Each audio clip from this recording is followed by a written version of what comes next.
थे। गृह मंत्री अमित शाह की बात कर ले, सीएम योगी आदित्यनाथ की बात कर ले, प्रधानमंत्री नरेंद्र मोदी की बात कर ले, हर वो दिग्गज नेता मैदान में उतरे और लोगों से वोट की अपील की। अब ये देखना महत्वपूर्ण होगा कि किसके समर्थन में वोट डलते हैं, जनता किसके भाग्य का फैसला करती है। बिल्कुल, आज ईवीएम में तमाम प्रत्याशियों की किस्मत का जो फैसला है वो कैद हो जाएगा। अब बस देखना ये होगा कि जनता किस मुद्दे के साथ अपना मताधिकार का प्रयोग करती है, कौन से ऐसे मुद्दे हैं जिनके चलते और जिन्हें सोचकर जनता मतदान केंद्रों में पहुंचेगी और अपने मताधिकार का प्रयोग करेगी। तो चलिए आपको बताते हैं कि हमारे संवाददाता लोकसभा क्षेत्रों से हमारे साथ जुड़ चुके हैं। आशा तिवारी मेरठ से हमारे साथ है और अशोक कुमार बुलंदशहर से हैं, जितेंद्र गौतम गाजियाबाद से है, प्रवीजीत सिंह अमरोहा से हमारे साथ है और गगन पंडित मथुरा से हमारे साथ जुड़ चुके हैं। सबसे पहले आस्था आपका ही रुख करूंगी, आज 7 बजे से मतदान की प्रक्रिया शुरू हो जाएगी, क्या कुछ तैयारियां मेरठ में देखने को मिल रही है?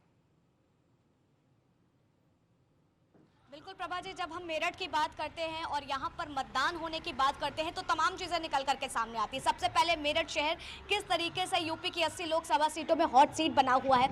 लेकिन अगर इसके थोड़े से इतिहास की हम बात करेंगे तो जब फिरंगियों से लड़ाई के लिए, यानी कि भारत से आज़ादी की लड़ाई के लिए जब नायाब लकीरें भारत में खिंच रही थी तो उस दरमियान इस सीट का गठन हुआ और ये सीट हमारे सामने आई। और बल्लों के लिए जिस तरीके से काफ़ी फेमस मशहूर मेरठ शहर जाना जाता है, तो वहीं इस बार अपनी उसी बल्लों की धाक से मतदान करके यहाँ पर किस प्रत्याशी को जिताना है ये निर्णय यहाँ की जनता ने कर लिया है और 7 बजे मतदान केंद्र में पहुंच करके अपना मत देने के लिए वो तैयार भी खड़ी है। लेकिन जब हम यहाँ के पोलिंग बूथों को लेकर के बात करते हैं तो यहाँ पर 2048 के लगभग पोलिंग बूथ हैं, जिसमें 800 संवेदनशील भी बताए जा रहे हैं। और यहाँ के अगर हम संख्याओं की बात करते हैं तो 26,78,48 के तकरीबन यहाँ पर मतदाता हैं, जिसमें से महिलाओं की बात करते हैं तो 12.38 लाख के आसपास वो भी हैं, तो 14.49 लाख के आसपास में यहाँ पर पुरुष भी हैं। तो तमाम चीजें जो हैं यहाँ पर मेरठ में देखने को मिल रही हैं। और बतौर अगर हम प्रत्याशी को देखते हैं तो जिस तरीके से यहाँ पे भाजपा ने अपना प्रत्याशी खड़ा किया है,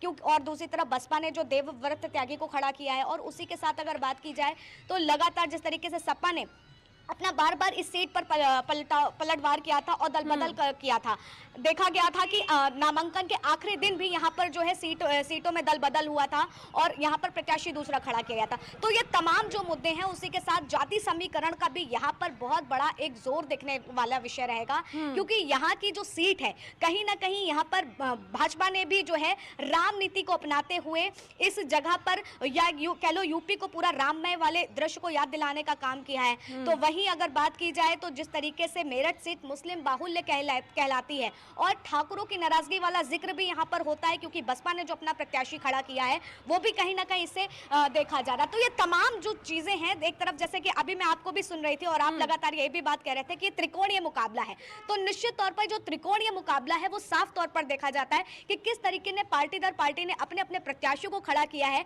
और जनता अब किसके साथ जाने वाली है ये विषय है। ठीक है, लौटेंगे आपके पास। प्रवीजीत सिंह अमरोहा से हमारे बीच जुड़े हुए हैं।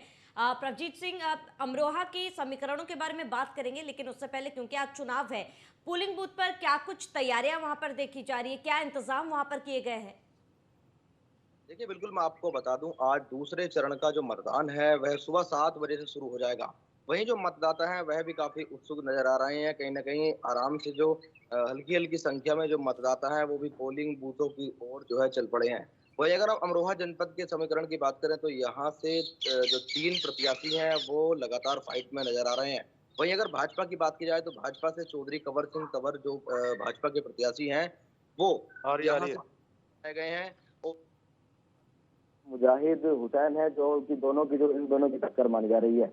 वहीं अगर हम बात करें यहाँ पर मतदान केंद्रों की तो यहाँ पर 1097 मतदान केंद्र जो है बनाए गए हैं। वहीं सुरक्षा व्यवस्था की बात करें तो सुरक्षा व्यवस्था के चाक चौबंद पुख्ता इंतजाम जो अमरोहा का जिला प्रशासन है उसकी ओर से किए गए हैं।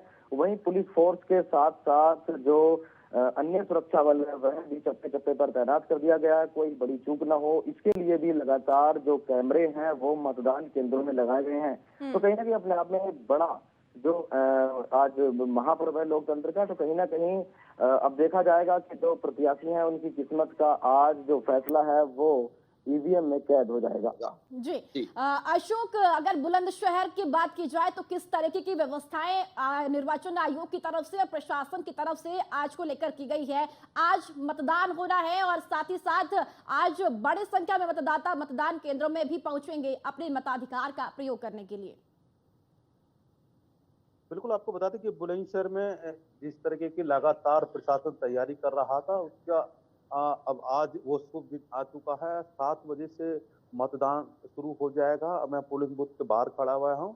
प्रशासन पूरी तरीके से एक्टिव है और लगातार डीएम और एसएसपी ने देर रात तक भी बूथ पर जाकर और सुरक्षा व्यवस्था का जायजा लिया है और तमाम चीजों को देखा जाए तो करीबन पीएससी कई टीम इसमें टीम गठित की गई हैं और जोनल मजिस्ट्रेट हैं और मजिस्ट्रेट की ड्यूटी लगाई गई है। सीसीटीवी कैमरा की निगरानी में मतदान होगा और पूरी तरीके से भारी पुलिस बल तैनात किया गया। अतिसमय जो केंद्र हैं उन पर भारी पुलिस अलग से तैनात किया गया है कि सुरक्षा की दृष्टि देखा जाए तो कोई चूक ना हो। तो देखा जाए तो सीसीटीवी कैमरा से निगरानी में होगा और टोल फ्री नंबर भी जिला निर्वाचन अधिकारी बुलंदशहर की तरफ से दिया गया है, जिस पर पूरी तरीके से एक्टिव रहेगा। सोशल मीडिया पर विशेष तरीके से ध्यान करा गया है। भड़काऊ जो मैसेज करता है, भड़काऊ सामग्री डालता है ग्रुपों में और सोशल मीडिया पर, उनको भी विशेष तरीके से निगरानी की जा रही है। अब देखना होगा, कुछ ही लम्हे हैं न्यूज़ 1 इंडिया खुद पोलिंग बूथ के सामने खड़ा है और 7 बजेंगे जैसे जैसे तो अपना वोटर अपना मत का प्रयोग करने के लिए मतदान केंद्र पर पहुंचेंगे। हालांकि अभी जो मतदान केंद्र पर व्यवस्था पूरी तरीके से जोनल मजिस्ट्रेट हैं सुरक्षा व्यवस्था की जायजा ले रहे हैं और तमाम जो ईवीएम हैं उनको खोला जा रहा है, पूरी तरह से सेट किया जा रहा है ताकि 7 बजे से पहले ही और पूरी तरीके से जो खराबी होती है मशीन तो उसे देखा जाए। अब देखना होगा कि 7 बजने वाले हैं और मतदान का अपना प्रयोग करने के लिए मतदान अपना जो मतदाता हैं वो पहुंचना सिलसिला शुरू हो जाएंगे। ठीक है अशोक, आप नजर बनाए रखें, हम लौटेंगे आपके पास। गगन पंडित मथुरा से हमारे साथ जुड़े हुए हैं। गगन, मथुरा में क्या तस्वीरें देखी जा रही है? पोलिंग बूथ में क्या कुछ व्यवस्था है, लोगों के लिए क्या सुविधा बनाई गई है? ये देखिए, बता दें आपको कि मथुरा में जो है 19.5 लाख के आसपास वोटर हैं जो आज वोट करेंगे।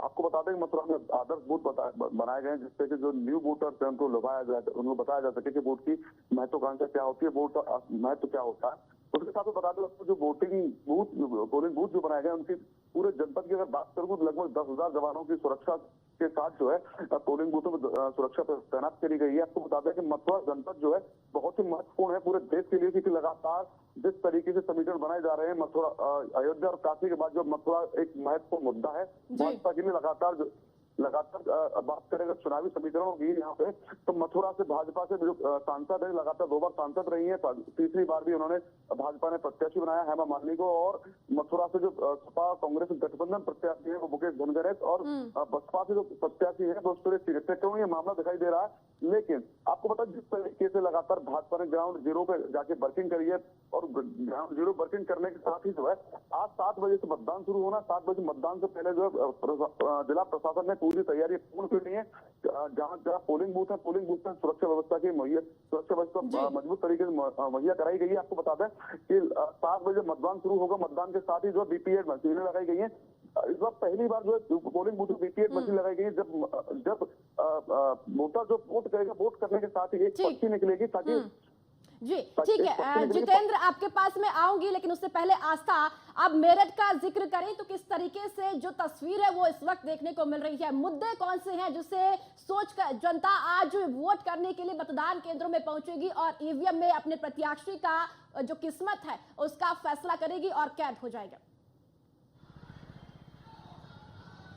बिल्कुल प्रभा जी, जिस तरीके से आपने बात करी कि यहाँ का क्या कुछ समीकरण है और क्या चीज़ें हैं जो जनता यहाँ पर देख रही है, क्या मुद्दे हैं, तो देखिए अगर जब हम प्रत्याशियों की बात करते हैं, फिर वो भाजपा का प्रत्याशी हो, बसपा का प्रत्याशी हो या फिर सपा का प्रत्याशी हो, हर किसी ने अपने अपने उन मुद्दों को लेकर के जनता के सामने पेश किया है। एक बड़ी नायाब तरीके से यहाँ पर रखा है। जिस तरीके से भाजपा का कहना है कि वो 2047 का विजन लेकर के वो यहाँ पर खड़ी है, तो वही सुनीता वर्मा की अगर बात की जाए जो कि सपा प्रत्याशी हैं, उन्होंने भी यहाँ के लोकल मुद्दों को लेकर के, विकास, सड़कें, इन तमाम मुद्दों को लेकर के उन्होंने अपनी बात को रखा है। और जब हम बसपा की बात करते हैं तो उनका साफ तौर पर कहना है कि हमें यहाँ के जो लोकल मुद्दे हैं उन पर काम करने की ज़रूरत है, जिस तरीके से चीज़ें जो हैं वो हमको साफ तौर पर रखने की ज़रूरत है। तो देखिए, तीनों ने जो है अपनी अपनी बात रखी, लेकिन जब हम जनता के बीच जाते हैं, जनता से बात करते हैं, जनता को समझने का प्रयास करते हैं